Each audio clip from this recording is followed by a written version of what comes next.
யா அல்லாஹ், என் தாயை விட என் மீது இரக்கம் காட்டக்கூடியவன் நீ. என் தாய் நான் சிரமப்படுவதை, என் தாய் நான் நோயில் வாடுவதை, என் தாய் நான் கடனில் இருப்பதை, கடனால் கஷ்டப்படுவதை, என் தாய் என் செல்வ இழப்புகளில் கஷ்டப்படுவதை, என் தாய் என்னுடைய இழப்புகளில், பிரிவில், நோயில், சிரமங்களில், சோதனையில் கஷ்டப்படுவதை விரும்ப மாட்டாள்.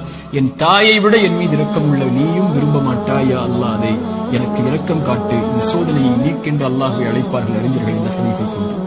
அல்லாஹ் அல்லாஹ் உங்களை ஒருபோதும் கைவிட மாட்டான். அல்லாஹ் உங்களை ஒருபோதும் பிரிந்து விட மாட்டான். அல்லாஹ்வின் பக்கம் வந்து விட்டான். அல்லாஹ் உங்களை ஒருபோதும் வேதனை அடைவதை, உங்கள் கண்கள் கண்ணீர் வடிப்பதை, உங்கள் உள்ளம் நெருக்கமாகுவதை, உங்கள் உள்ளம் உடைக்கப்படுவதை இறைவன் ஒருபோதும் பார்த்துக் கொண்டிருக்க மாட்டான். ஆனால் கடைசியாக சோதனைகள் இறைவனின் புறத்திலிருந்து வருகிறது. ஆம், ஆனால் ஒருவருக்கு சோதனை நன்மையாக வரும், ஒருவருக்கு சோதனை